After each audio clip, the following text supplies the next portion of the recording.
ahead with knowing the mistakes that we do often in our digital or hard copy resumes. Friends, I believe the best way to learn something is by doing mistakes. When I was in my college, I had made almost 80 resumes and submitted all across different platforms. I used to apply at one company with 4 resumes just to try and test which of them is working. And with that experience, today I have made this PPT with all the mistakes, with all the tricks and tips that you can use to move ahead. And with that, we move ahead with the first mistake that people often do, because of which they're not able to get into their dream companies: not having one-page resume for less than 5 years of experience. Friends, it is said that a recruiter has just 6 seconds to scan through your resume. And if you just give him 6 seconds, see, if you submit a 6-page resume or a 5-page resume, and the similar way you're submitting just 1-page resume, what do you think? Will A be selected or B be selected? If you have less than 5 years of experience, maximum to maximum, you can exceed to 1.5 page, not more than that. Please stick to 1 page if you are less than 5 years of experience. If you have more than 5 years of experience, then you can just go to 2 to 3 pages maximum. Okay? People are not doing the right formatting, not aligning in the right way. They don't add bullet points, and it is not easy to read their resumes. My dear friends, assume you are a recruiter. You are a recruiter and you have got 500 resumes to scan through. And you have got the sample resume, as you can see on the left hand side. Will you be interested in reading that resume, or just you want to throw them off? Because the recruiter is not in your relation, my dear friends. He's just a recruiter who has got his duty to scan through the resumes and get the right candidate for the company. And that is where it's your duty. That is where it's your duty to make him read your resume. And for that, you need to format your resume. Make sure the alignment is good. Make sure you add bullet points so that it's easy for him to read at least. And when he scans through your resume, you feel that, okay, this is very sorted. I can go through each and every point. As we go ahead, things are going to be getting a little bit complex, not complex, but little bit more tricky. Okay, where I'm going to reveal some tricks and tips as well. So make sure you stay till the end. And also, my dear friends, if you stay till the end, I'm going to tell you a website which can give you feedback to your resumes as well. You do not need to stay for your friend, for your family member, or anyone to go through your resume if it is good or not. But I can tell you a site that can do it for you. Come on, let's move to the next one. A lot of people are writing down, giving me thumbs ups. And with that, we come to the third mistake that people are doing up till now. That is writing about their career gaps.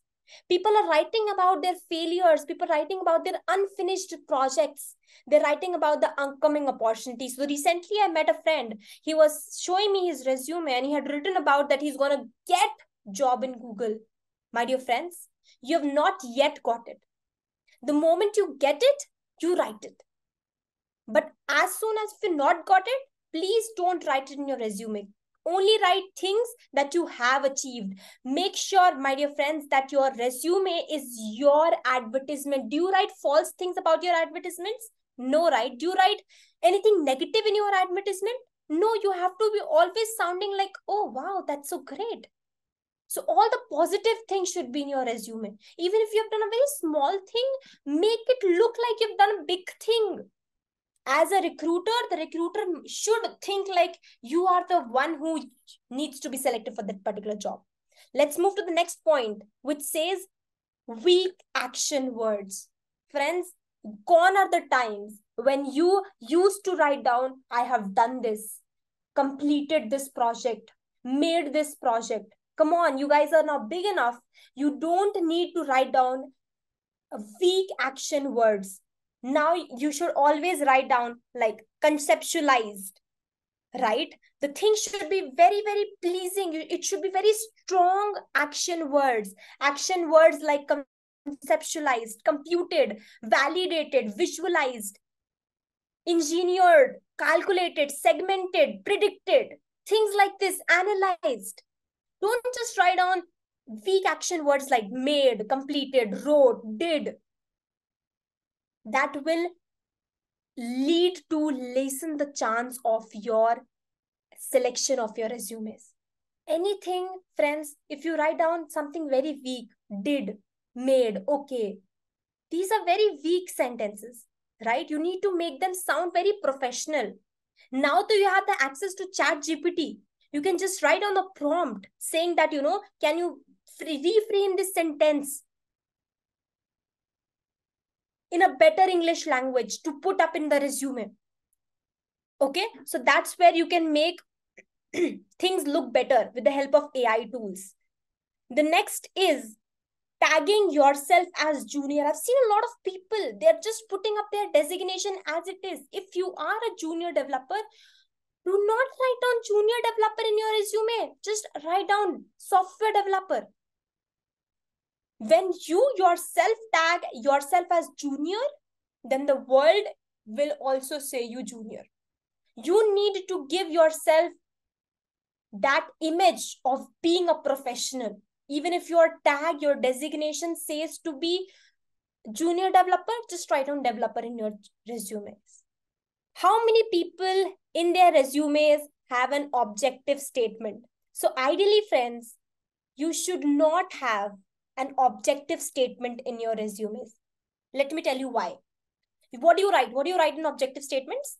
I am a very hardworking, very professional, very sincere, experienced individual looking towards giving up my valuable knowledge towards company's growth.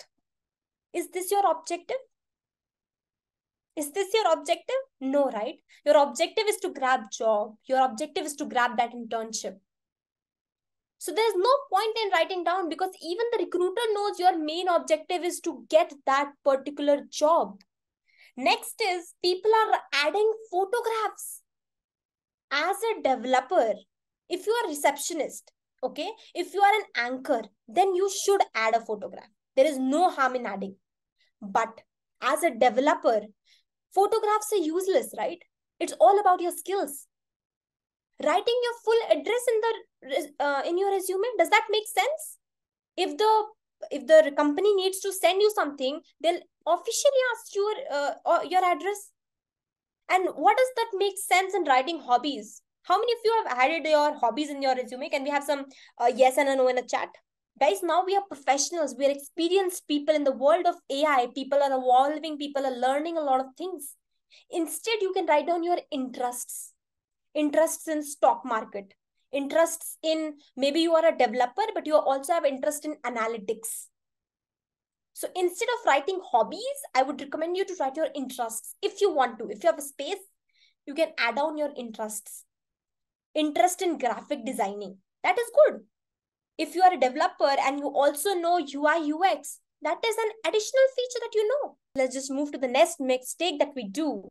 And that is having no keywords in your resumes. Have you guys heard in your 10th and 12th, we probably, our teachers used to say that, mention that keywords in the paper in CBSE and ICSE board and exams. They used to say that keywords are mandatory. People check keywords only. And that is where those keywords are necessary in your resumes today. Got it? Now, what are these keywords? These keywords, as all of you mostly here are developers, you all know that there is a software. Okay, let me come next to the next point. As you guys know what are keywords, just understand as of now that keywords are missing in the resumes.